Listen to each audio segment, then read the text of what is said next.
Welcome to the Psychedelic Mom podcast. I'm so happy to be here today. I'm your host, Michaela Carlin, and I'm here with Zeus Tipado and Stefanie Cohen. I'm so happy to see you guys today and to have this exciting conversation.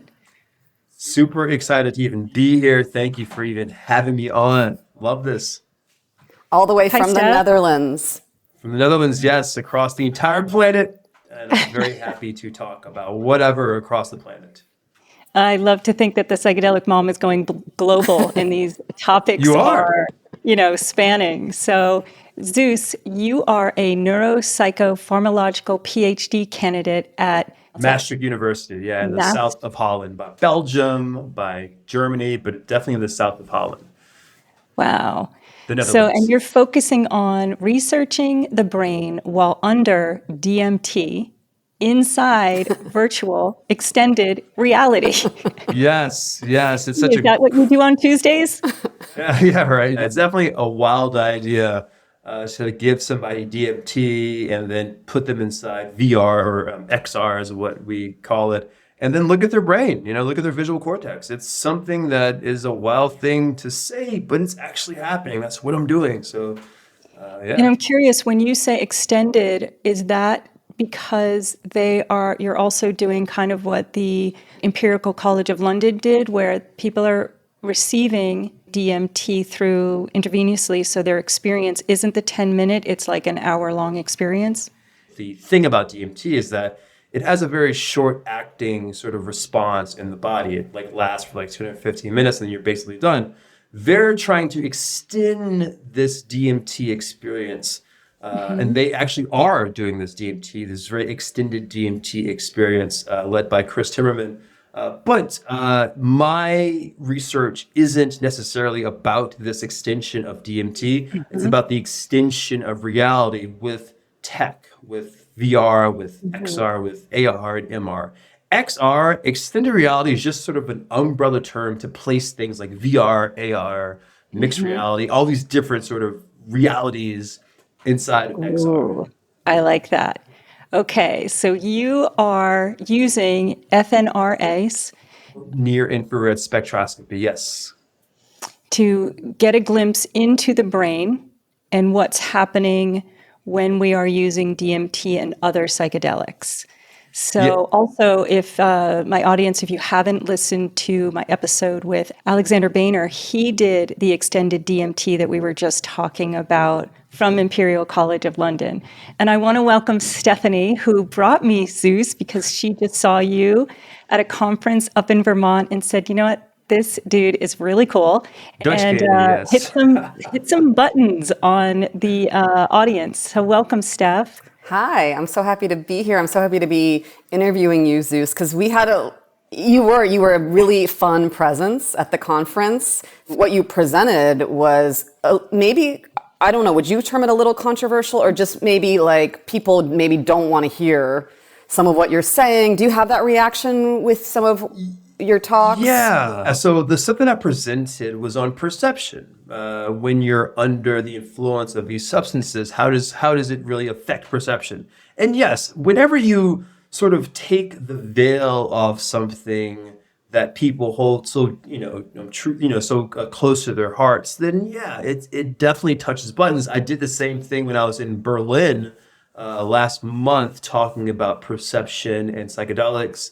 And it's something that whenever you reveal the truth of something that people considered a grandiose, whatever puzzle, then it touches buttons. So yes. Are you also looking at what's happening in the brain with multiple different psychedelics? And is that pushing different perceptions of reality? Great question. Yeah. So our lab at Maastricht University, we do dip our toes, or whatever you want to call it, in different types of substances, whether it's 2CB, 3-MMC, psilocybin, LSD, DMT, even other substances. Like we've done research in cocaine and research in cannabis to see what it does to the brain. But when it comes to the actual psychedelics, they definitely elicit different perceptual experiences for sure. I mean, you could just ask a person, trip on shrooms is different than a trip on like DMT, for sure. But scientifically, we don't have a full understanding of why that is. There are a few theories, some theory, because the reason why is because all of these classical substances, they all operate on the same receptor, 5-HT2A, and of course 5-HT. There's like I think 16 or 17 different 5-HT receptors, but the single receptor that is psychoactive is the 5-HT2A receptor, and they all bind to this receptor in the brain. And so if they all bind to the same receptor, how are these substances giving us different perceptual, trips and experiences? There's a belief that perhaps it's the actual time that these substances bind to these receptors gives off a different trip. Like let's say, for example, DMT binds very long to 5-HT receptor, whereas LSD binds very short to the 5-HT receptor. And there could be other things that we don't even understand. There could be a combination of different receptors that shift the perception. So we don't have a full understanding of why we have different trips, but the answer is definitely in the future when it comes to scientific inquiry and research. So what kind of excites you? Like you studied psychology and then spirituality, religion, and now the brain and what's happening in the brain with psychedelics. Ultimately, what is your deepest question that you are maybe seeking? That's a fantastic question, actually. And the answer to that question is I want to understand why we trip, what a trip is, and what is happening in the brain. And I'm approaching this very sort of mysterious topic in a very objective way, a very scientific way. So I'm looking at brain activity. I'm looking at biological activity. I'm looking at correlates. So let's say, for example, if a person sees something, what does that look like in the brain? If a person experiences something, what is that in the brain? How can we have these correlations between what we actually see and what we actually see, the actual brain activity in the actual brain? When it comes to like brain activity, everything that we see, every single thing that we see is in the visual cortex, which is like the back of the brain, like right here in the back of the brain. The sum total of everything we see goes right here. But the thing is, the visual cortex actually activates whenever we just like think of seeing something. Right. Whenever we imagine seeing something, it still activates. And it also activates whenever we actually trip.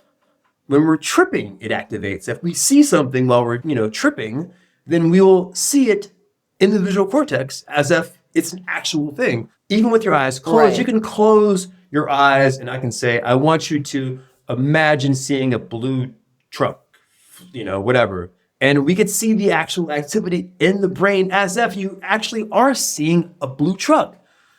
So seeing and thinking and imagining and tripping, they're all sort of the same thing in the brain, which is pretty, incredible. Imagine the visual cortex as like a projector screen. And imagine the rest of the brain as like a projector. Right. Projecting to this projector screen. And our eyes are just the sort of reel that you place in the projector. This is very old sort of film term, stuff.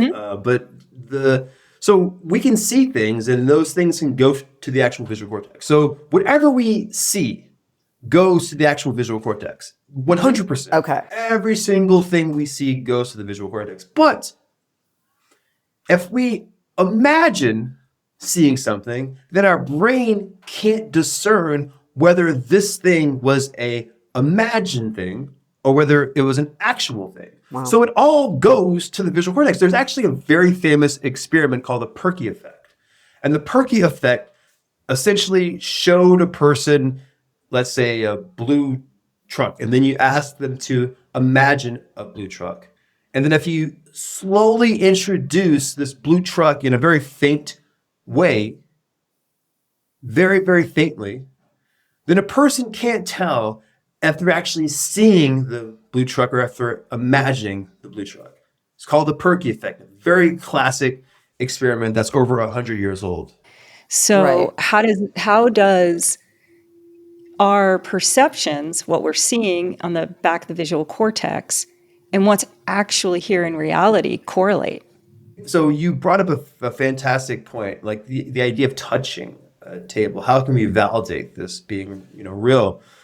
There's actually a physicist, James Clerk Maxwell.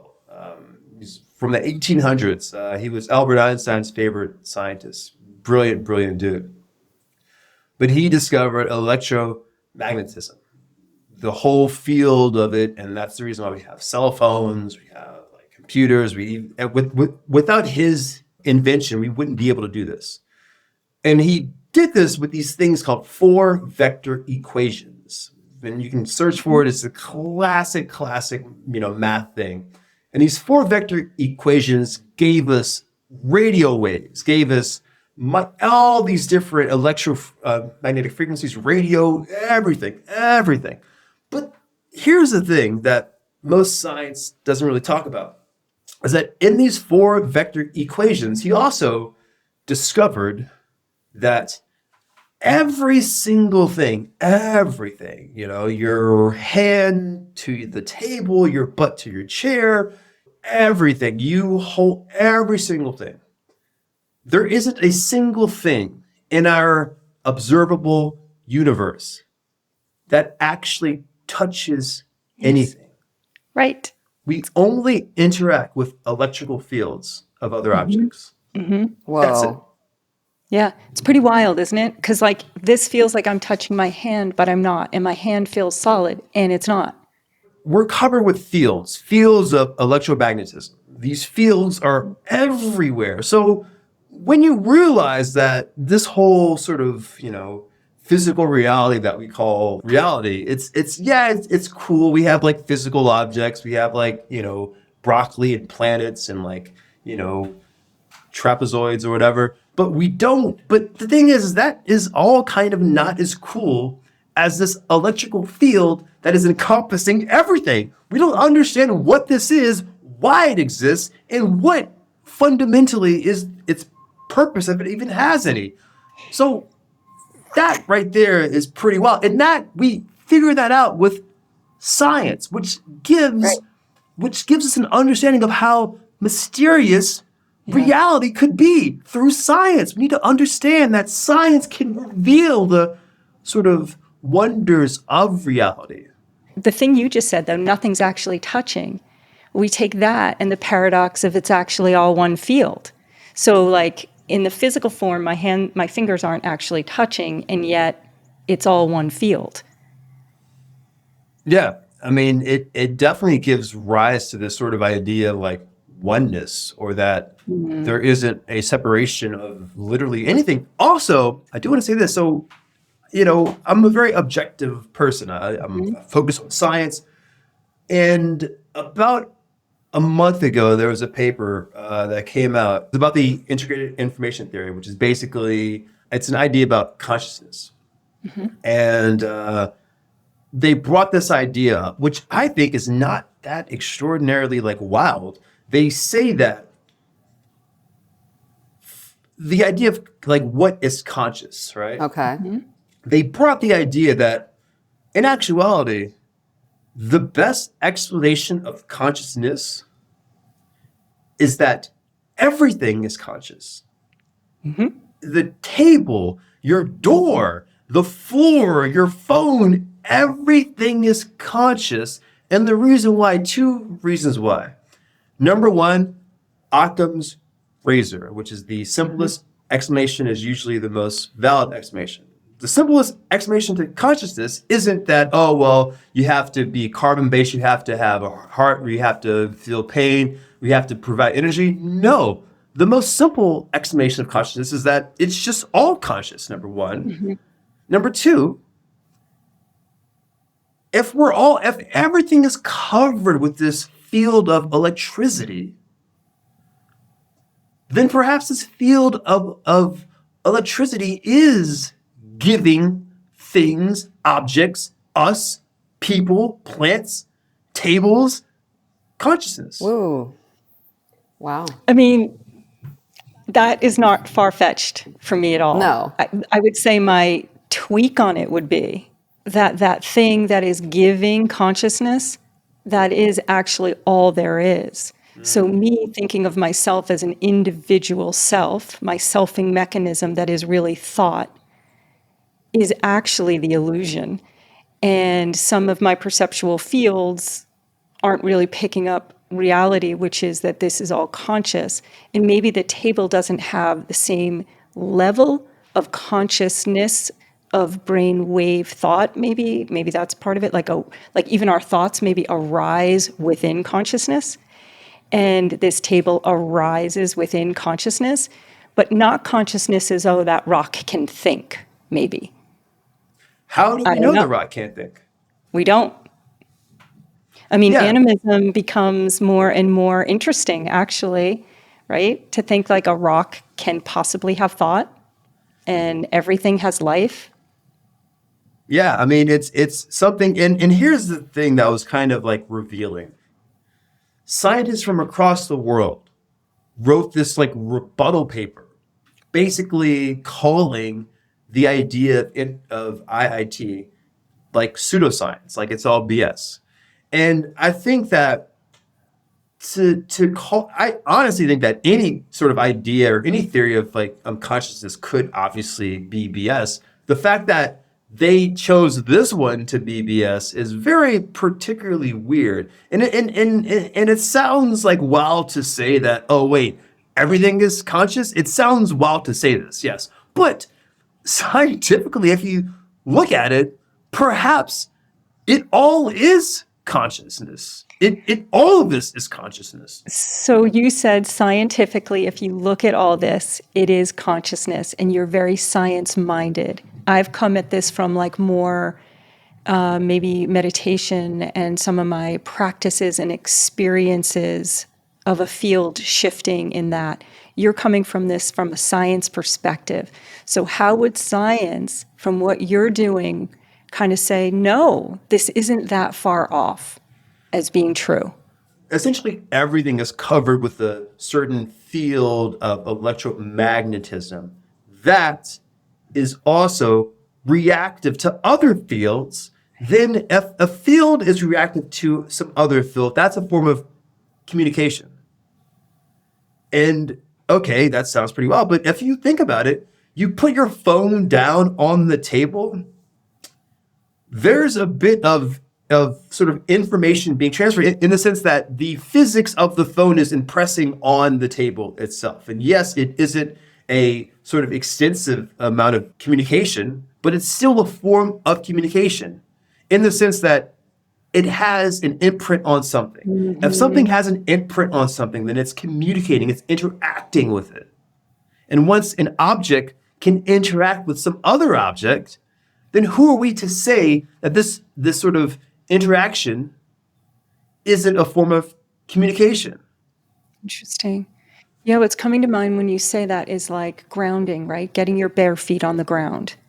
And what's actually happening when my foot touches the ground? Why does it feel so comforting? And what are the minerals being kind of maybe sucked into my feet? And what kind of contact is happening between my foot and the ground? Is that kind of what you're saying? That could be something. And yes. And I think here's the problem with like humans, with humans, is that we tend to sort of live in this very short time frame. And that does not allow us to take into effect things like wind erosion, which is the idea that over a long period of time, wind can actually communicate with mountains, with cliffs, and change them. But for us, we're like, oh, well, if that thing isn't talking to me right now, then it's not even real or it doesn't exist or something. But let's, on a long enough time frame, a lot of things become possible, okay? So the wind, what the wind did on the mountain, and it changed it. that relationship alone is impressing itself onto the wind, is impressing itself in some way onto nature in a way that humans can't understand. And possibly in some ways, psychedelics are our first experiences of taking down the veils of perceptions to see that maybe our senses and the way our brain is understanding reality isn't quite what reality is. Yeah. So psychedelics, it has some really interesting properties that we don't really talk about. For example, our perception of time gets altered whenever we're like tripping, basically. There's a few papers about that, but it affects how we perceive time, which is interesting because to affect how we perceive time is a very extensive process in the brain. You know, the perception of time isn't just a sort of on-off button that can be turned on and turned off. It has to do with lots of different regions in the brain, networks all working together. And if something can affect our perception of time and how we perceive time, that is pretty remarkable. But when it comes to the sensory domain, yeah, like there are incidents of people taking psychedelics, having things like synesthesia, which is like the idea of tasting sound or hearing color or something, you know, where the sensory modalities get a little bit mixed up in the brain and the information goes from, you know, the thalamus to the other part of the brain. But the thing is that I like mentioned this when I was in Vermont. So we're so focused on the sensory domain and tripping, and that's what I'm focused on. You know, that's all I'm focused on. But I think to fully understand the idea of tripping, visually tripping, we have to look at the complete absence of vision. Like, what happens when a person that's born blind does something like LSD? You know, like, are they going to have an actual visual, you know, trip, a visual experience? And the answer is, a person born blind taking LSD, they do not have a visual experience. However, this is where it gets pretty interesting, though, you know? So there's a paper that came out in 2018, Sarah Del Arbro, which is a fantastic scientist. She published this fantastic paper where it was a case report on a person that was born blind doing LSD at a party, you know?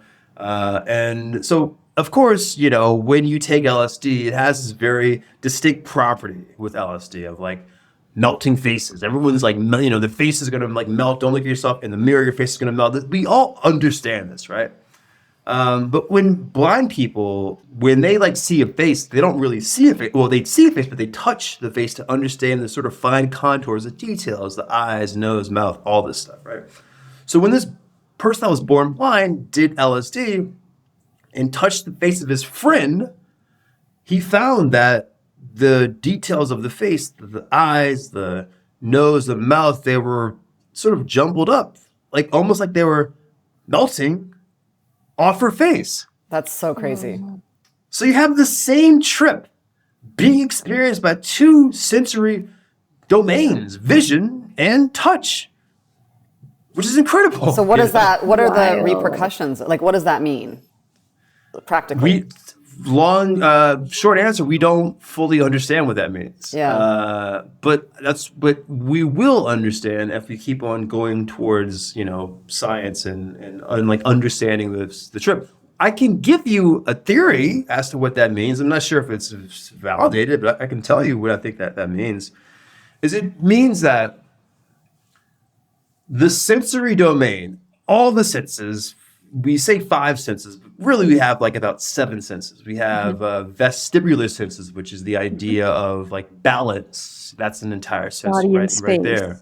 And then you know, other animals have different senses. Like, for example, eels have electric sense, which is sensing the electricity of an environment. Of course, bats have like echolocation and all this other stuff. But let's just say the 5 senses, you know, we can debate about whatever. It tells us that somehow our experience, at least in psychedelics, affects all of the sensory domains the same. But Okay. perhaps, yeah, that's what it tells us. Okay. Or it could tell us, that when a person lacks an entire sensory domain, like the visual cortex, that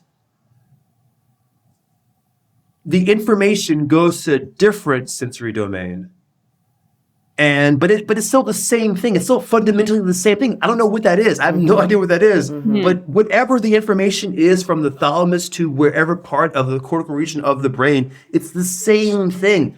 I don't know what that is. I have no idea. We don't understand what that is for. Can you tell us what you are understanding from what is happening while someone is tripping, so that for people out there that really are like, why does someone's face melt when I'm on LSD? Like, what is going on? You're one of a handful of people on Earth that is studying, that knows, or is beginning to understand. Thursday, you're at your friend's place, you take 2 hits of LSD, boom. What happens to the brain? Well, first off, you've heard of the idea of set and setting. Set is the sort of frame that you go into a trip, like, are you feeling depressed? Are you feeling happy? That's set. And then setting is the, actual environment of your experience, whether you're in your friend's basement, whether you're in a park. All of these things have a great control over what a trip will, ultimately be. So what happens in the brain? Well, all of a sudden, so LSD is a lysergamine, but it's also a classic psychedelic, which means it's a serotonergic agonist. It means that it activates these things called 5-HT2A receptors, which is the single receptor that we believe is responsible for a person tripping. And the reason why we believe this is that there are things like 5-HT2A antagonists, which are substances that you take to basically disable the activation of this actual receptor. When a person that's tripping takes a 5-HT2A antagonist, which is something that takes away from the activity of this receptor, then the trip goes away, like completely. Okay. And of course, psychedelics, they activate all types of receptors, but that's the one receptor that we're involved in. So, but the thing is, here's the thing that's pretty So yes, I'm focused wholly on the brain. That's what I do every single day. And 5-HT receptors are the receptor that's responsible for serotonin activity, right? Okay, here's the thing.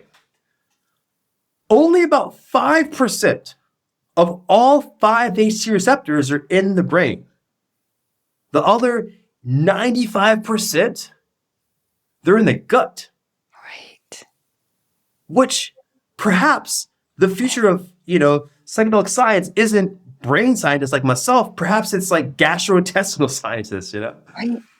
Is that because of the microbiomes in our gut that actually have something to do with, because even serotonin isn't, like, a large percent of the serotonin that we get produced by these organisms in our gut. So are these organisms playing a role in the psychedelic experience? Now, that is a question that we do not have an answer for scientifically. And the reason why is because we don't have enough gastrointestinal scientists doing psychedelic science. Guys, I'm talking to all my gastrointestinal scientists out there. Or if you're involved, if you want to get into science, get into that aspect. We want to know. I want to understand. A lot of people want to understand what's happening in the gut for sure. But I perhaps I don't have an answer. So what we do know, and we don't know a lot, but what we do know is that it's changing what's happening to the 5-HT2A receptors, thereby suddenly Jesus appears. No. Why? Okay, yes. Fantastic question. So what are these receptors? So any receptor, it's like attached to part of the brain, basically. And there are certain areas of the brain that are really dense in these 5-HT receptors, the thalamus, the claustrum, cingulate cortex, medial prefrontal cortex, which is right here.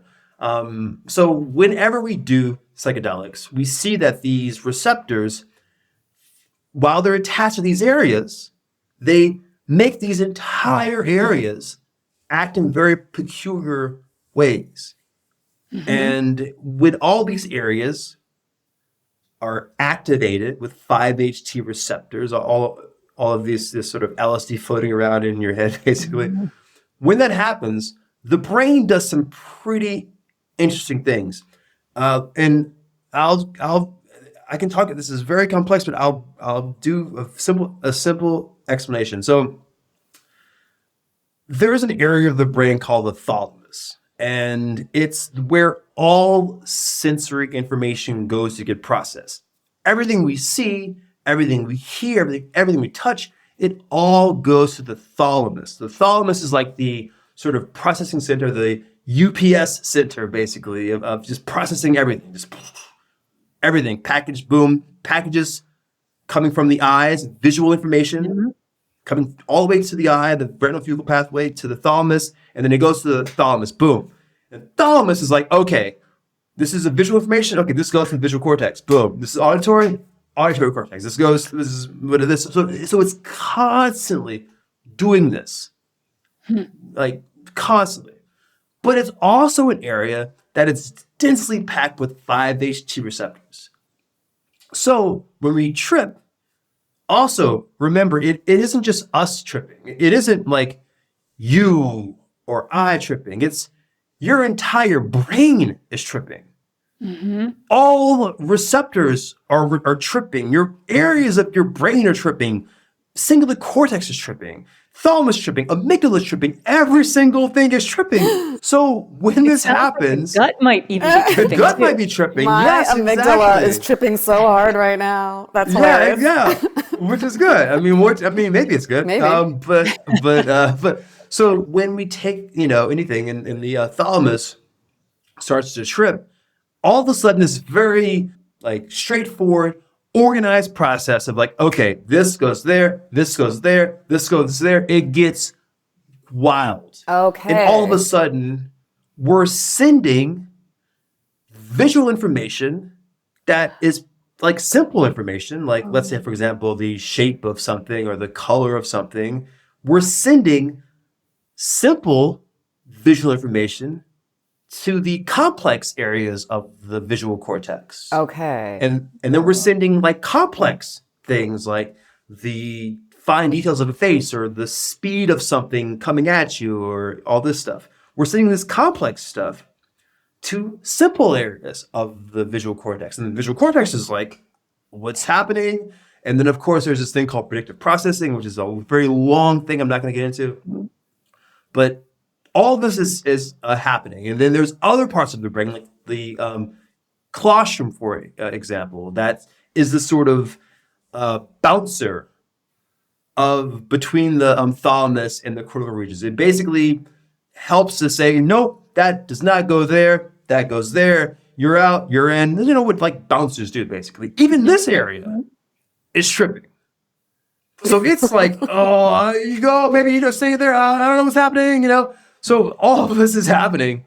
And when this is happening, there's a great scientist, Thomas Varley. He said that when this happens, our brain is being pushed to this thing called criticality, which is like critical energy mass, basically, right? Just boom. But it's being pushed in a very fractal way. The energy distribution in our brain is very fractal. It becomes very fractal, which sounds crazy, sounds wild, because it is wild. It is. And also, what happens is that areas of the brain that don't really talk to each other, all of a sudden, begin talking to each other. Okay. Yeah. So our brain is very sort of segmented into certain areas, certain regions that are very sort of confined. Like this is right here, this is right here. For our entire lives, it's right here, it's right here, this is right here. And all of a sudden, but they hold so much sort of integrity. They're all right here. These areas of the brain, these networks that are in the brain. But when we trip, this sort of structure, this very strong structure, sort of relaxes. And now the energy distribution goes to, we'll talk to this, we'll talk to that area, talk to that area, talk to that area. And so the brain energy flattens. Yeah. And in this flattening, Yeah. it allows us to be able to talk to other areas of the brain. And because of the science from Parker Singleton, we discovered that when we trip, the brain energy that we use to switch from brain area to brain area reduces. The energy reduces. And in this reduction of energy, it allows us to talk to other areas of our entire brain quicker because it costs less. So now our brain's talking to all these different parts of our brain, and things look pretty wild. We have the brain kind of having some fractal energetics going on, or is that how you would say it? The energy of the brain starts to present itself as fractal. Yes, the energy of the brain increases to the point where it's like a critical mass. It looks like chaos, but in this chaos, it's constructed in a very fractal way, an organized way. Yes. And then we have all these parts of the brain communicating. And if anybody hasn't seen out there listening, you can Google what the brain looks like on like psilocybin. It's all lit up. All the areas begin to talk to each other. And the other piece that you said that's so fascinating is how when someone trips, they can say they tasted the color red. Is that because the thalamus is suddenly putting the color red where the sensation of taste is? Because I remember having a journey and I was like, I don't like the music. And I wanted the music to change. And as I was listening to the music, I thought, oh, I'm the music. I'm the music. There was something in me that I needed to change. And so, but like I was hearing the music now, not as music, but as like my whole beingness. Yeah, you hit it directly on the head. And when it comes to like very acute doses, which is like big doses, yeah, this sensory information goes perhaps not the visual information, perhaps goes to the auditory, cortex, where in this, accounts for people like actually, being able to like see sound or something, which is what you hear all the time when people go to these festivals, being able to like see sound, which is what you hear all the time when people go to these festivals. They take whatever in huge amounts and they're like, oh my gosh, I can see the sound. And yeah, this would be the sensory modalities sort of being overloaded with sensory information that is not assigned for them, basically. Thank you for that explanation. I could feel something in my body like, okay.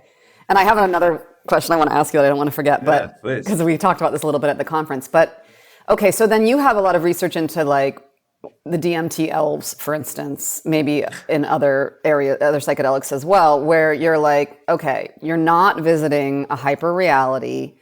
This is the interaction of those molecules, that dimethyltryptamine, with these receptors that creates this same experience in people all around the world, which may or may not have been influenced by Terence McKenna saying it first. And it's not some other dimension where we're traveling in to see these chrysanthemum elves. I don't know how he described it exactly.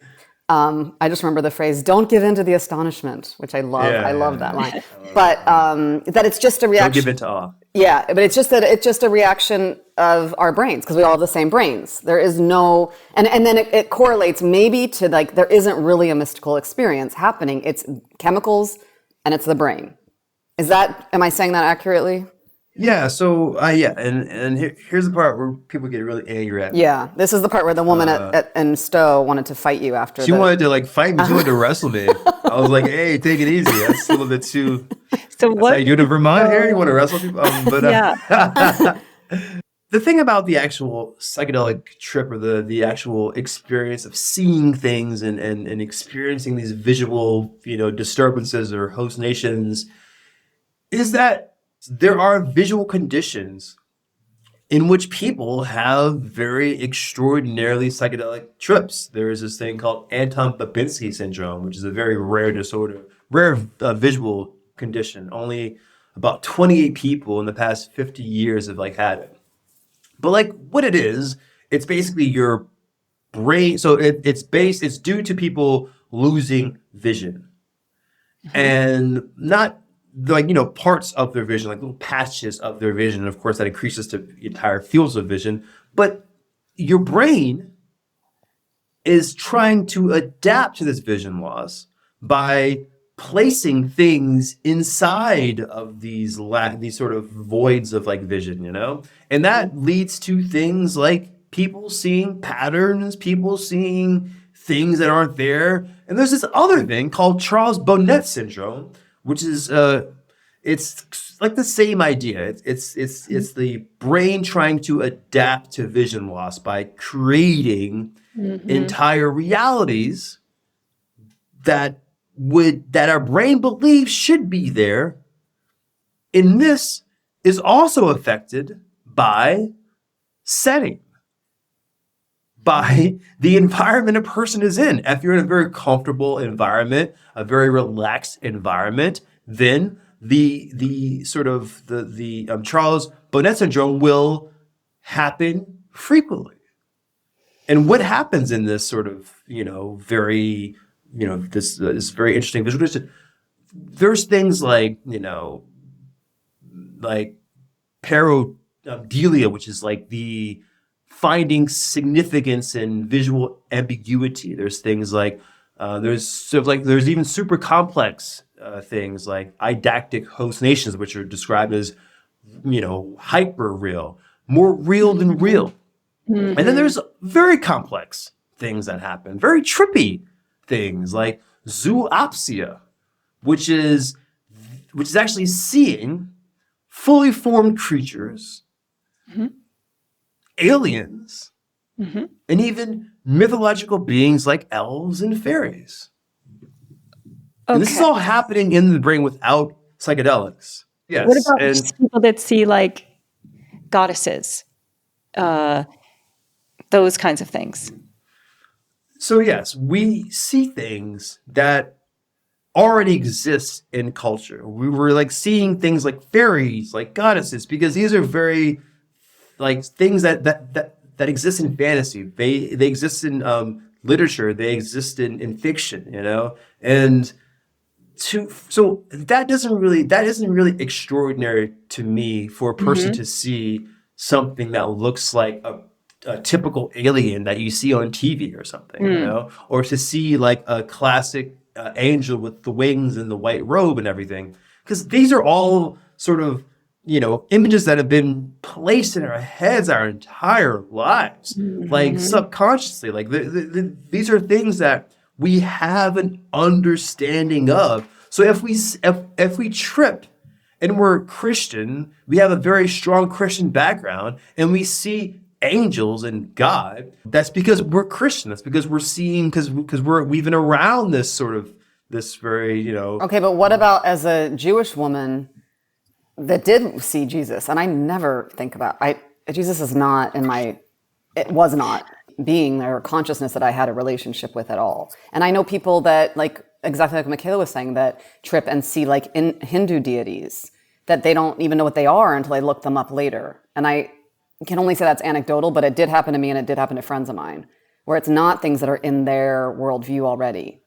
I would be more inclined to be like, oh my gosh, you take a psychedelic and then you all of a sudden have a full understanding of a book that you haven't even heard of. There definitely have been people that have sort of taken LSD and all of a sudden have a breakthrough in a mathematical problem or some issue or something. Yes. And the reason why that happens is because our brain is like, once again, all of a sudden, our cortical region, our thalamus is going bonkers, and we're looking at reality from a different perspective.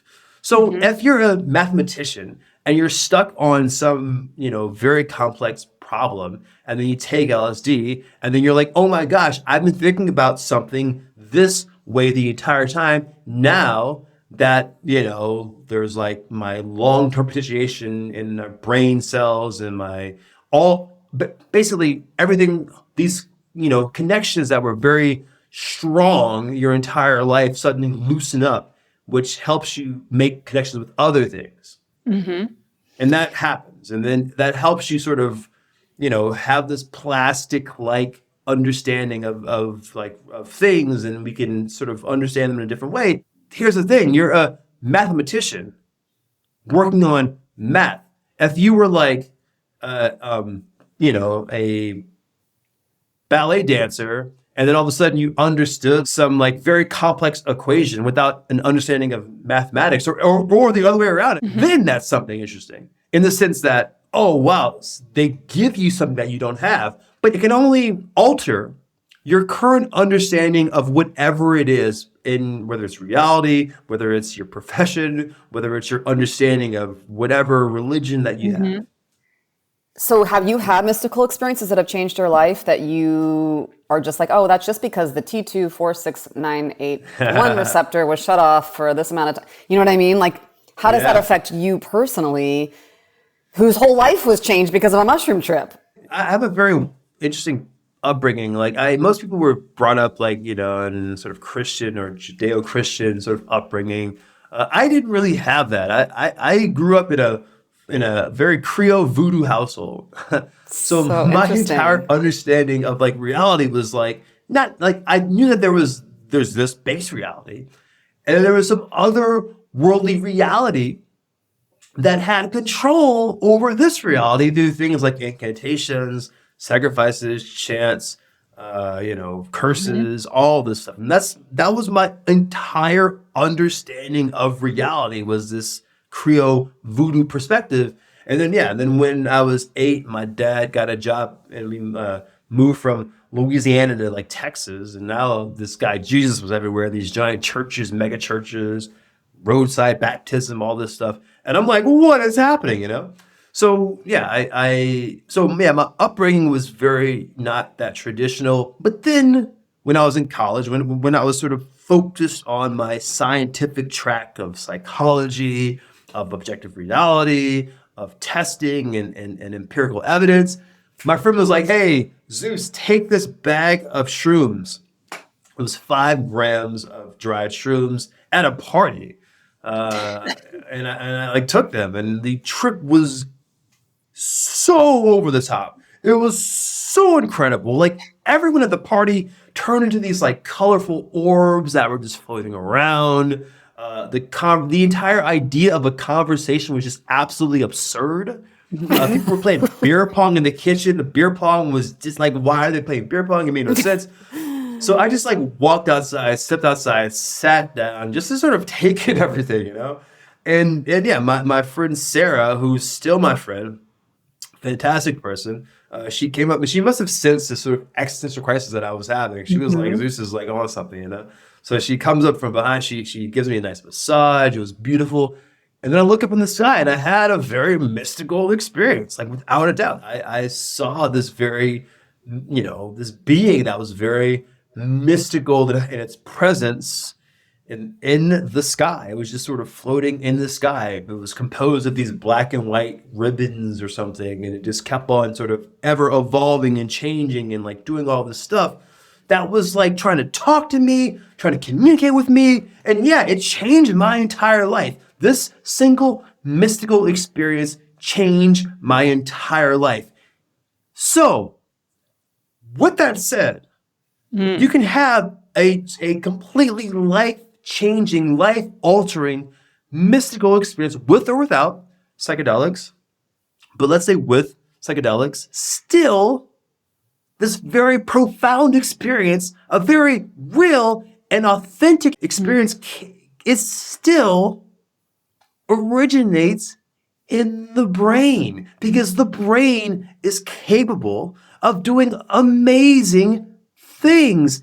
And we've taken a psychedelic that alters the brain. Okay. All right. So first of all, thank you for sharing that mystical experience. Oh my gosh, I'm like visualizing you sitting outside and seeing this, and your friend Sarah behind you. So what we know is that the psychedelic that you took did something in the brain that brought on a mystical experience in some way, or did something in the brain to allow your perceptions to see things that our normal perceptions maybe cannot see. Almost as if we suddenly got eyes like bumblebees and looked down at a flower, right? So perhaps it was happening in the brain, and it is either, parts talking to itself that don't normally, or a new perception comes on, possibly again in the third eye part of the brain. I don't know. Okay. So with that said, I'm going to say this also. With that same belief applied to people that have like schizophrenia, are they peering into some different reality that they can only see? Or perhaps it's because they have a condition that disinhibits the information that's, sort of lets information sort of go. Okay, I'm just going to say really yes. fast to that. I think depending on your worldview, you're going to Yeah. answer that really differently, because all I want to say is that could lead to like someone becoming a shaman in a country where that's valued, where neurodivergence is like amazing, whereas we would put them in a hospital. So I just want to add that. 100% correct. Yes, Stephanie, what you said is super important, because culturally, these people with these, sort of schizophrenic conditions, they are deemed, not safe, usually homeless. But in the past, culturally, these people would be deemed as like the sort of thought figures or the sort of shamanic-esque figures in whatever culture it is. So it's how we value these people that have these conditions for sure. Yeah. Quickly, I do want to say that I do believe that it isn't us peering into a different reality based on brain activation. We don't, because the thing is that if we're saying that the brain is being augmented, modulated, which helps us look, sort of open this veil, okay. The thing is that we don't have evidence to say that. And the reason why is because we've looked at this.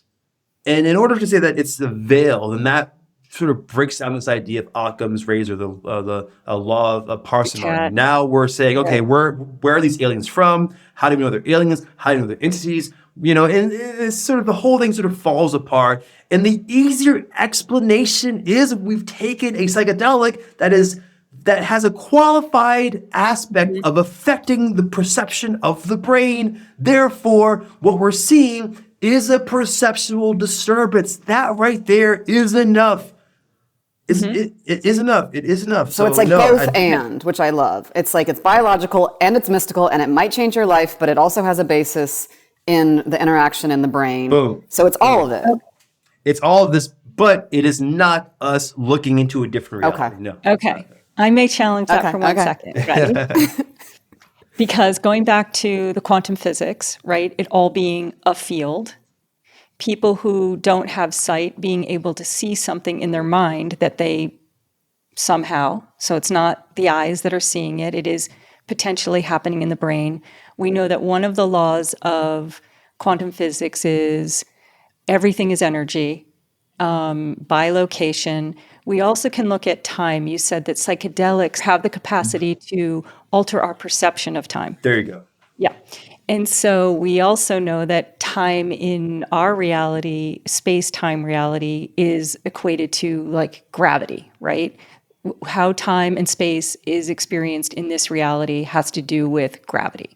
So there's all these things about our reality that we do understand, some of which we have maybe even our brains couldn't even understand the complexity of it. So take the brain in and of itself, this brain that we believe is scientifically located in our head, right? That is, we think, all happening in here in the receptors that we have, and now we're finding out the gut is part of that too. But you spoke of the phone being put on the table as well, and information being exchanged, like relational, like that maybe we are in a relational reality, and that even what's happening in our brain actually isn't just happening in our brain, that we are part of this frequency energy field that ultimately even our thoughts in some way are arising from that field. Because I don't know what I'm going to think in 3 minutes. It arises. The sound outside arises. So are we possibly in a reality that, yes, we have these eyes, ears, you can think of thought as another sense, I guess, too, but that, yes, it's located in our brain, but bilocation would suggest that what's happening in my brain is happening somewhere else, possibly multiple places, in multiple ways, and that even what's happening in my brain isn't actually happening just in my brain. I think you're asking like, what is consciousness? No? Okay, you were talking about it can happen in a psychedelic or a non-psychedelic. So do you know what non-duality is? Yes. Okay. So having had experienced non-duality experiences, right? So having reality fall away, I don't know what's happening in my brain. I just know that if I sit long enough, time, space, me, you, the field itself looks very altered, right? Is that happening in my brain? Yes, you would say yes. But could there potentially be something else arising outside of the brain, even when you're taking a psychedelic? That maybe, yes, it's happening in the brain, but there's some kind of information within the field. Don't know. Just a question. Yeah, no, you know what? No, I love it. Yeah, no, it's great. It's a great question. Are there like other fields that we haven't discovered yet? Yes, for sure. I mean, electromagnetism was discovered like just over like about 200 years ago. That's not a long time for a discovery of something that has such a huge, underpinning on everything. So are there other fields that we have not discovered? Of course there are. Yeah. Of course there are. But I think we're placing too big of an emphasis on the human brain in its understanding of reality. No, I agree. I do too. For sure. Great. Because, okay, this can be a segue into virtual reality goggles, right? So sometimes I think I'm actually this field that we're discussing with virtual reality on, goggles on. The brain, what I the think brain I is am. your VR goggles. Is that what you're I saying? am this energetic field that somehow has these perceptual filters, which is VR reality. Like, it's pretty wild. So, okay. Yes, it is wild. And also, I want to say this. So going back to James Clerk Maxwell, guy discovered electromagnetism, the entire spectrum. He also discovered that humans, like, we only see a very tiny portion of the EM spectrum. It is called visible light. Very small portion of this very long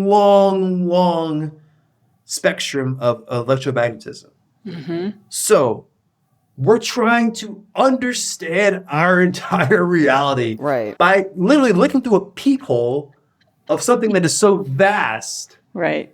Right. But the problem is that biologically we're sort of imprisoned by this Right. ability to only be able to experience visible light.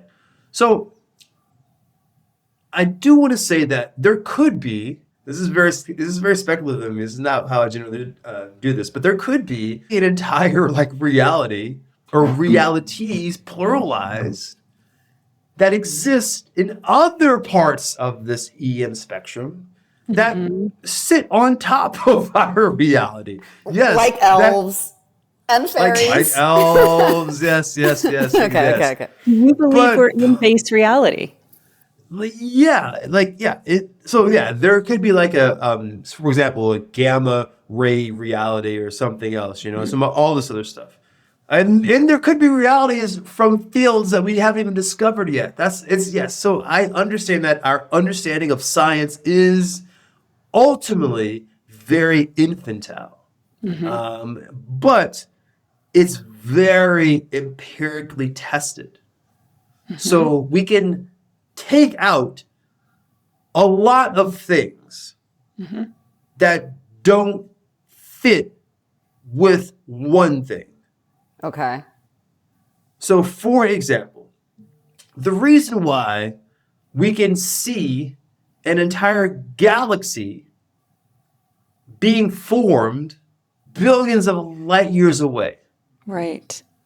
is because between that galaxy being born and us, physics operates perfectly aligned to our understanding from this point all the way over there. That's the only reason we can even understand it, we can even see it, because the rules of physics are so that we can still see visible light from there all the way over here. So our understanding of reality seems to be able to make sweeping claims that can be validated by things like seeing a galaxy being formed a billion light years away.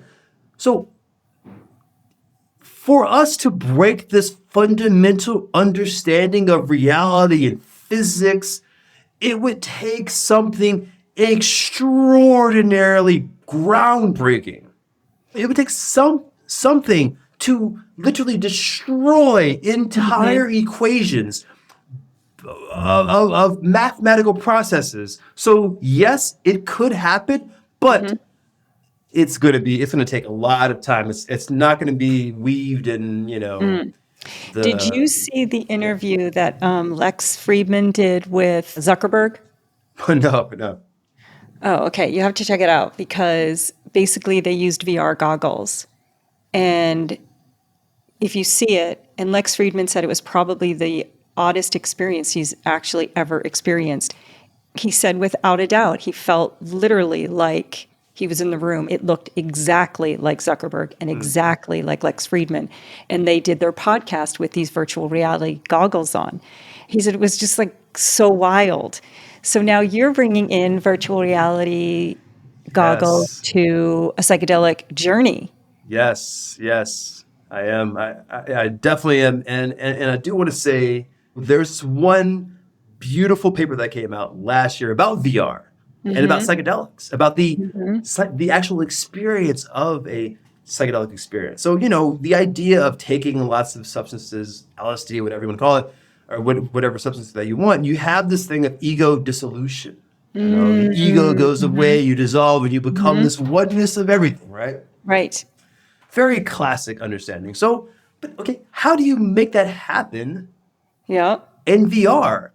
Now, last year, because there's always the eye observing. There's always the eye. Yes, there's always the eye. There's always the eye. There's always the eye. Right. There's always this sort of. So. Except in toad, maybe. Does the eye go away with toad medicine?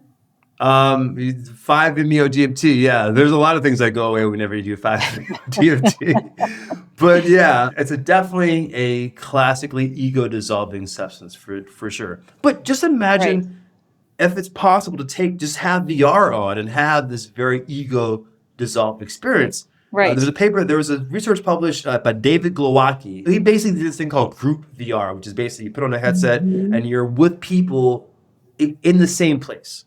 Right. In the same sort of, plane of existence, basically. The thing about VR, and you brought it up too, is that when you have VR on, you have a very corporal body, your physical, it's like intangible, meaning that, this person that looks like a person, they have the arms, they have the shoulders and everything. But okay, that is not ego dissolution.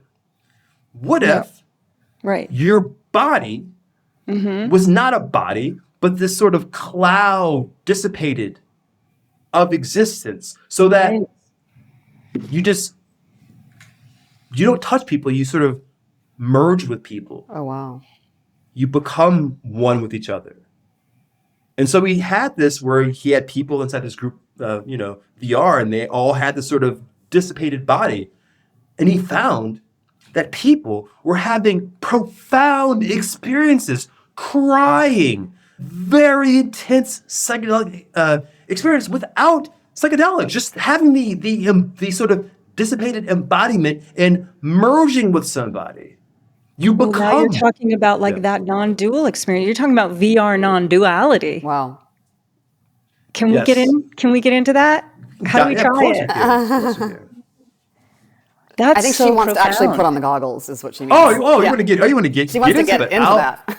Okay, I'll see. I'll send you an email after. It's incredible. I was talking to a professor that came from Mannheim, Germany, and he was actually one of the people inside of the actual experiment. And he said that afterwards he was just bawling, crying. Wow. Talking about his like childhood, talking about, and this is just from a VR experience modulating the visual cortex. Only the visual cortex, which says that our brain is capable of doing amazing things just by itself. I know. I know. It's really So it's like psychedelics in some way invited you into this exploration because you had this wildly profound experience that might not have happened without a psychedelic. I can say for myself, psychedelics radically shifted my perception of not only myself, but so many levels of my life, and different medicines do it in different ways. and your perception of reality. And my perception of reality, but non-duality has done the same without psychedelics. But I don't know how would I have gotten to non-duality without the psychedelic Without 5-MeO. experience or 5-MeO DMT, and actually having the experience itself of some mystical experience that's happening through our body field, our mind-body complex, radically changes our life in ways that we don't necessarily understand. And you said something about the projector, right? So it's like if a screen is up and there's a projector playing on, if we go up to it, it's all light, right? Totally. And kind of the thing you said about that light prism, we're seeing like a pinhole, right? Sometimes I wonder, that whole idea of me having VR goggles on right now and not realizing it is that basically this in and of itself is a reality that is possibly virtual. That okay, here's why I'm saying it. In a non-dual experience of meditation, when everything breaks away and suddenly you're in this luminous field, you haven't taken a psychedelic, you've literally sat for 5 minutes, there's no space, you've entered some other portal where time and space collapse, okay? Well, where are you? Right. What have you just entered? You've entered some field that is not psychedelic induced, maybe the field that's happening in your brain, but is there maybe some, as you said, that we haven't even, we don't know yet, some more primary experience without a psychedelic, like maybe there's some primary energy here that we don't know yet how it works, and we're learning how to access it through psychedelics and meditation or other practices like VR. So no, hey, fantastic question. You had me thinking. I'm gonna say perhaps. And in order for us to have an actual claim, like to have an understanding, we would have to have some type of like feedback in the sense that, and I do want to say this, perhaps the instrumentation in which we are using to get brain activity isn't sophisticated enough to be able to discern this sort of feedback. But it's possible. Perhaps we don't have evidence that actually is happening. But once again, perhaps it's the instrumentation that needs to be more precise. But I can say that how we will find this out, if it does exist, is we would have to look for some type of feedback. So we would have to have this field of whatever it is, and then the brain, the activity, and there has to be like a sort of like a imprint that almost like a key to a lock. The thing is that yes, the brain is overall is poorly understood. Okay. And the poorest part of the brain that is understood is the visual, systems, the visual area, the visual area. It's because it's so complicated, it's so complex. So yes, I would say perhaps, but we would need a lot of strong evidence. Or just her actual direct experience and many others. This is what we're here for. I love this. You are here to do this evidence-based research. I am so excited about your work. Yeah, thank you. Yeah, no, it's coming along. There is, and even the tech that we're using, functional infrared spectroscopy, even that is evolving. Matter of fact, next week someone discovered this thing called high density imaging with the tools that we're using, which is something that we didn't even think could even happen. And now I'm going to a sort of lecture of the person that discovered it. He's having a Zoom call, probably going to be 6 people inside, but it's significantly amazing to me. So yeah, no, it's something that. So I do want to say this, that I, at this point in my life, and it could change, things change, but I believe that the entirety of the psychedelic experience is from our body. Not only our brain, it could be our gut, it could be other areas of the body that also are very reactive. But I believe that we are not experiencing other fields of existence that we peer into. I think that it's just a perceptual experience that is truly incredible, truly amazing, but truly internal. What about the Hermetic text? There's no inside, no outside, no as above, no below. Do you think there is some single point that we are experiencing? Yeah, there are other sort of dimensions mathematically. There are other dimensions that exist. Yes, but I do want to say that mathematically, the amount of dimensions that can exist always sort of ends at around 10 or 11 dimensions. And the reason why is because at the 10th dimension, everything that could become, everything that has become, everything that will possibly become with different initial conditions since the beginning, it all goes to a single dot. A single dot. And in order for a dimension to exist, a dot must be connected to another dot. Another dot. But if everything exists in one dot, how do we connect this dot to something else? We don't know. Oh my God. And then we enter the unified field. The nothingness that creates everythingness. Oh. Let's see. Oh my gosh. This is the HTC Elite XR Pro.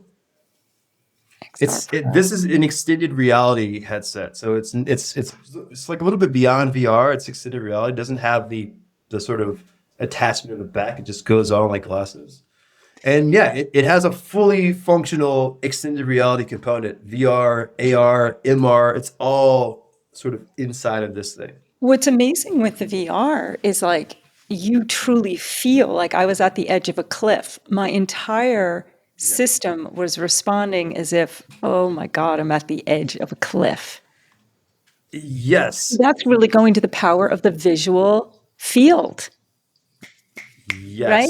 Yes. And also our understanding of spatial awareness. Yes. If you really want to, we could talk about this for a long time, but I can say that there is an argument to say that VR actually shatters our understanding of physics in the sense that with a VR headset on, we can occupy a bigger spatial dimension than our current spatial dimension. Room or dimension, yes. Whoa, that's really exciting, actually. Yeah, it's pretty wild. And our brain, you put on a VR headset, our brain believes that we're inside of a giant force. We can actually navigate this force, and our brain remembers where we went. Hey, we took left, we took a right, we took a left, we took a right, we took a left, we went down 2 minutes there. Our brain understands this reality as a spatially organized and constructed reality, but in actuality, we're still inside of this very, 5x5 room or whatever, or 10x10 room or whatever. So in that sense, VR actually shatters our understanding of physics based on our spatial understanding of the brain. Fascinating. You're doing such fun research. What a fun life you have. I love it. And you must be Seriously. so happy It's getting to do all this. It's a lot of reading and writing, trust me. Okay. I It's love not your all chipping excitement, and though. putting on VR goggles. No, there's a lot of reading and writing and trying to understand super complex formulas. But still, it's fun. It's still fun. I love it. It's great. Well, thanks for doing it. Thanks for helping us understand our Yeah. minds more and the psychedelic experience more and what's the true nature of reality. It's really fun to talk to you and hear all this cool stuff you're learning about and teaching us about. Well, yeah. Thank you for even having me on. It's You kidding? quite I could talk for fantastic. 5 hours. Yeah, same, exactly. Same here. Yeah, what a treat. I love your exuberance and your knowledge and the ways in which you bring it back to science. And also the open questions that you highlight, the open questions of what probes do we have to actually understand our reality the way we are. Even what you just said, that the VR goggles help us actually shatter physics. Yeah, to be able to occupy an actual place that's bigger than the physical place, that right there is like shattering the space-time continuum, or shattering space. Not shattering space-time, but it's shattering space in the sense that, you can. It's basically if I give you a shoebox and you put California inside of this box, that's sort of shattering physics, right? Right. You could do that with VR. Which I guess makes me come back to that same thing, that our reality right here is totally based on our visual cortex, this body. And what's actually right here, We don't know. we don't know. Am I No in an idea. ant hole? Are we in a little ant hole? Like we Are we in a don't. simulation? Are we, Are we in a, So back in the day, right? People believed that all of reality was like a clock. We're all inside of a big clock. And there was a clockwork and there were a bunch of gears turning and everything. And that was everything. But the reason why that idea took off is because back in the day, that was the most sophisticated tech for us to understand our reality.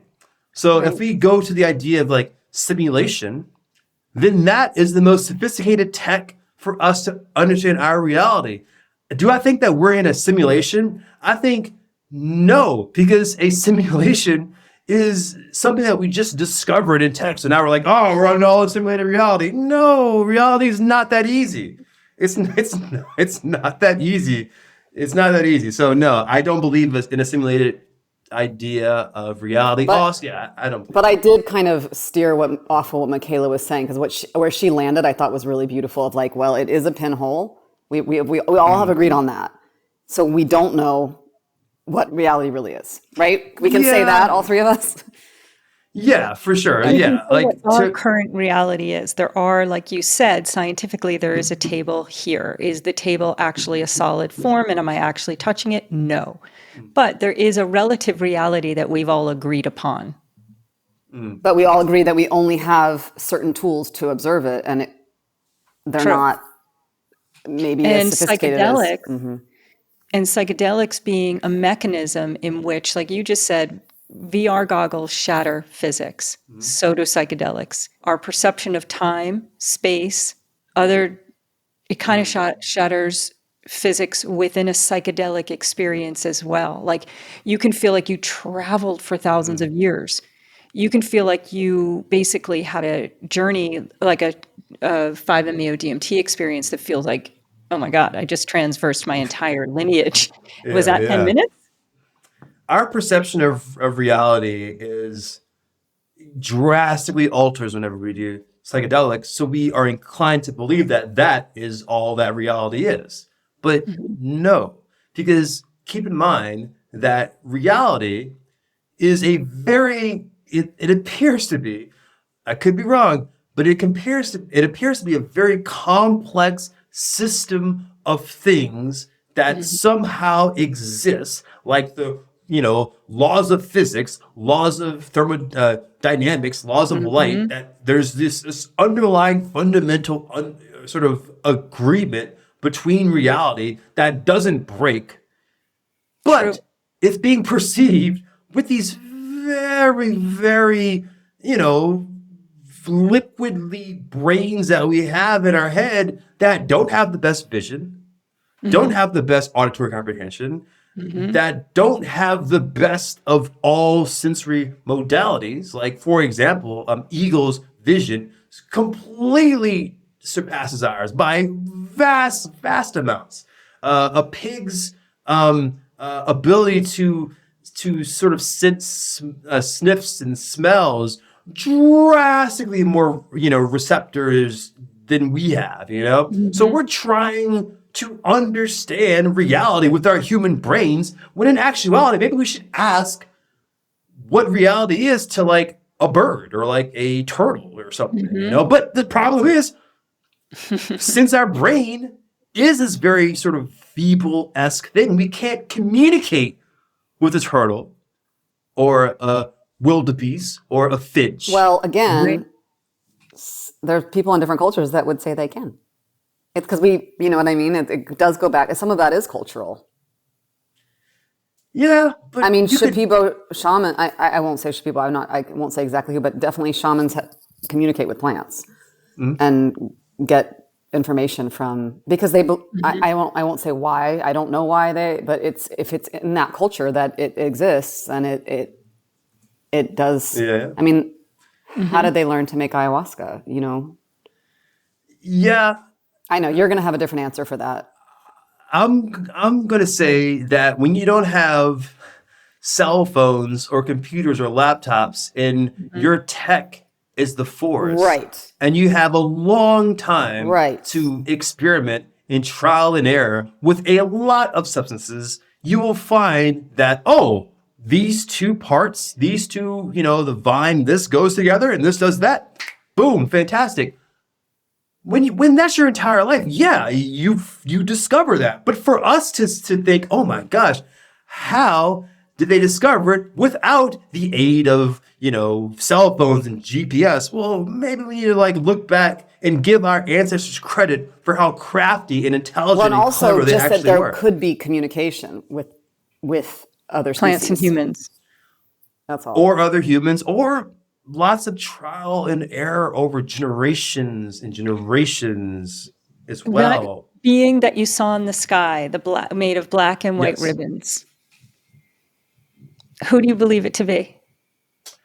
I believe it to be a construct in my brain that was derived from my intense psilocybin experience that perhaps affected my, sort of V5 fusiform area in my brain, in which I saw a face and I saw an entire embodied thing or entity that correlated with this, experience, this sort of physical experience of having a shoulder massage. But just because I can explain what that is doesn't make it any less significant. What happened in your heart field? And are we studying kind of the electromagnetics of the heart on psychedelics? I can say that psychedelics does have a propensity to increase heart rate, for sure. Definitely. Some have a higher ability than others. But I don't know, we don't are you saying that like what are the effects of like heart as in a very like our physical heart or heart as in like our emotional heart?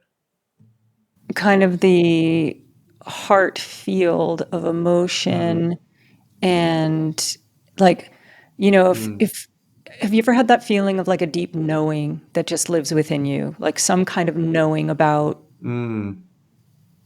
you, some deep knowing that tends to feel like it lives in the heart. Maybe it doesn't, but Yeah.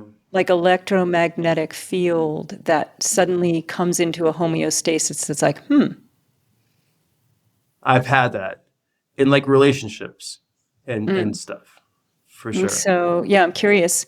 Maybe that's the next phase of the psychedelic is to the gut and the heart. What's actually happening in these other body receptors? Yeah, I mean there's something there. The heart is interesting because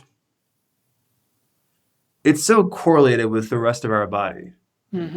There's so many correlations of the heart and the brain or the heart in, the parasympathetic system or acetylcholic system or just cardiovascular, indications.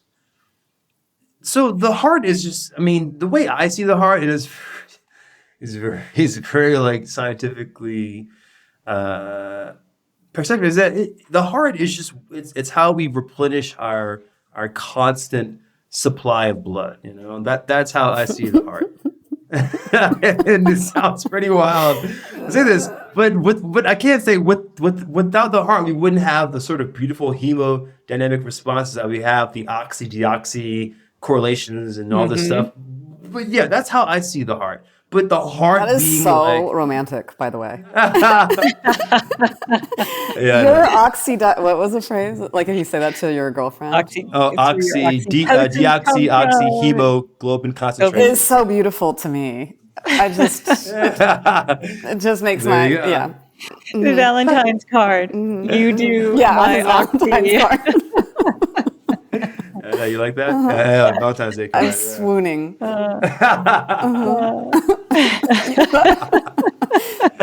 know it's not. Yeah, that's why I'm so single. And you do believe that religions came from psychedelic experiences. Perhaps there could be religions that just come from a guy that has like a mental condition that keeps him saying the same thing, and people just believe him. Like, oh my gosh, this guy is saying this stuff on top of a hill. Let's all follow him because he's saying something different, and that's interesting. And he or she builds this sort of following, and then all of a sudden that becomes a religion. And all this. So yeah, but yes, psychedelics, yes, any way to alter the brain or to have an altered perception on reality can definitely create a religion, because religion is an alternate version or an alternate explanation of reality, for sure. Right. Definitely. What we know from physics about reality is we are in a field. Yes. What else? We are in a field that physics also is there are certain things fundamentally that are very, very difficult, if not impossible, to break. The speed of light, for example, it's very difficult to go. It's impossible to go faster than the speed of light. We can. It's possible to like slow down light if you have an ultra cold contained vacuum and you shoot photons of light. Theoretically, you can slow time, but it's so like colder than the vacuum of space. Right. So there are laws, primary fundamental laws that exist, and there's this electromagnetic field. And Yes. gravity. And gravity, that would be one of the gravity. laws, right? But Yeah, everything else is like a construct other than the primal reality. Time is a construct. There's the day and night from the rotation of the planets around the sun. Right. But there's True. not like a True. second or an hour. That's just man True. made that up. Yeah, but it's correlated on things that we observe in our reality. And Right, I right. do want to say, I do want to say one thing about gravity, because you brought up gravity. Gravity is interesting. And the reason why it's interesting is because, We don't understand it yet.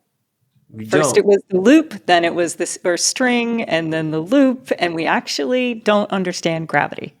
Yes, we do not. We do not. And you're absolutely right.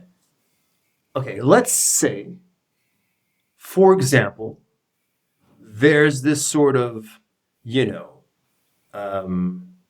let's say there are alternate, realities and alternate universes, parallel universes, right? There's a theory that we're surrounded by parallel universes, that there's our universe, other universes, sort of just in this giant, cup of existence. This giant cup with a bunch of parallel realities just dropped in like ice in a huge beaker, basically, right?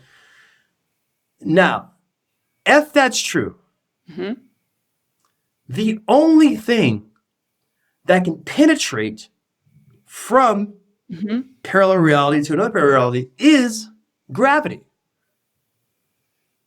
Gravity would have the ability to actually penetrate from reality to a different reality, or not reality, I should say universe. That's a more sort of scientifically understand. So gravity would have the potential to penetrate from a parallel universe to another parallel universe. So the reason why I'm bringing this up is if there is a parallel universe that exists, then the way that universe would talk to this universe or that universe is through gravity, through a sort of imprint of gravity on the other universe.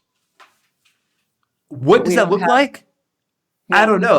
A gravitational distortion that can be seen as like a language. Okay, that's something that's very complex, but that would scientifically make sense. But we don't have. We're going to look for gravitational distortions in our like universe. Like it's not going to be at like Albertsons or Trader Joe's or anything. Like where do we even look? So The black where do holes we look? open up every 8 minutes or something.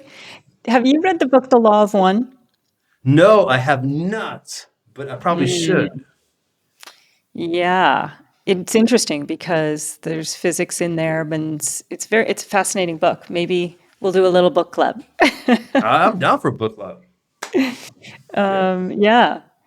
Well, thank you so much. I've taken up so much of your time. I could Oh, talk don't forever, worry. and It was a I would love fantastic to have you conversation. back. It was great. Yeah. I would love to come back because Yeah. it feels like we were kind of like going into the sort of the like wild stuff that you wanted to talk to. And I'm just like, no, science. You're like, no, what about this? And I'm like, no, science. What about this? I would love like to sort both. of. No. I like both. Like I love knowing, like, great. Just making quantum sure. physics fascinates me. Okay. Yeah. And just like even gravity that we actually don't know. It's one of the things that we really know we don't know. Yeah, true. It's 100%. That's we do Yeah. not know. I don't want to start talking about it right now, but yeah, let's do part All right, two. we If need to people go like it, because we'll I do have part someone two. coming in. Yes. Okay. So thank you.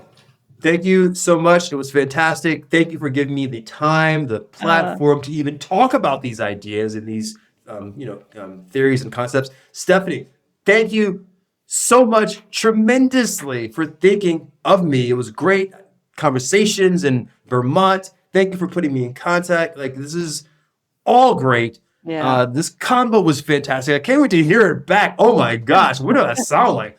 But thank you so much for everything. It was great. Zeus, it was Yeah, so awesome. fun. Thank you. Thanks for just doing all this and learning all this for us. Thank you. Okay, stay in touch. Yes, definitely. Okay. Bye-bye. Bye-bye.